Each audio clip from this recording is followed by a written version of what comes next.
Good morning and welcome back to Coffee with Me. This week we're looking at the feminine scriptural references of God, and we can't, of course, do them all. So I'm trying to pick ones that are thematic, that ones that have a little more depth. And there's a lot of passing references, just like with God's masculinity, passing references. But there's some that are a little more rich. And this Wednesday, the central image of God is God, the giver of life. Right?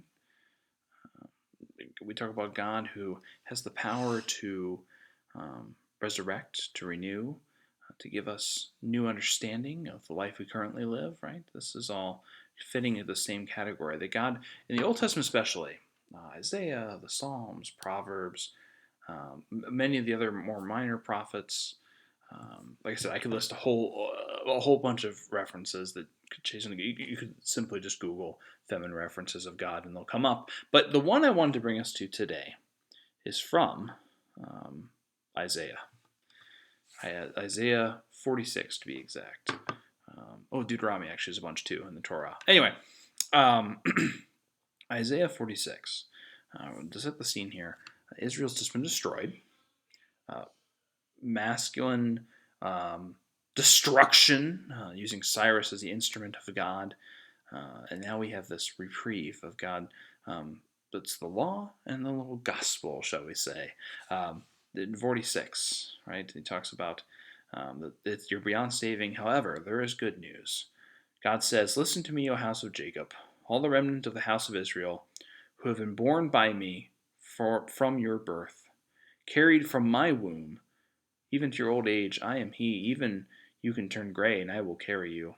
I have made, and I will bear. I will carry, and I will save." Right? This is the idea. And notice there's a he thrown in there too. God again, feminine and masculine.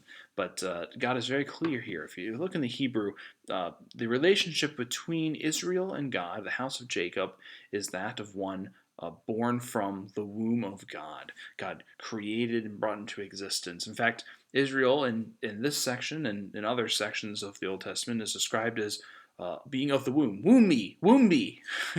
That's a word, right? We are the living embodiment of God's birth in this world, so to speak. And so this idea that God is saying, you know what, it's looking bad. In fact, it is really bad. You messed up. Bad things happened. Israel's been destroyed. But I will, like a good mother, I will carry you.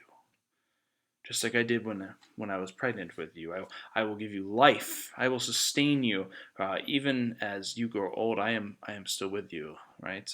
Perhaps maybe your mom says this, or I know my mom has said it, and I've heard plenty of mothers say this, that you know what?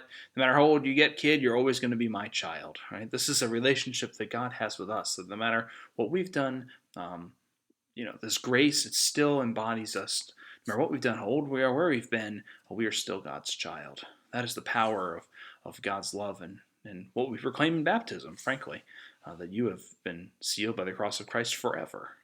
You are now part of this relationship between God, the Father, the Mother, whatever word you want to use. In this case, we'll use mother to describe that relationship between mother and child. So, today, I hope you take some time to think about what our connection with God is right now. How will God carry us through this? How will God find ways to bring us life in the midst of this crisis? Because God has the power to do this, and as God promises through the words of Isaiah, God will do this. Till tomorrow.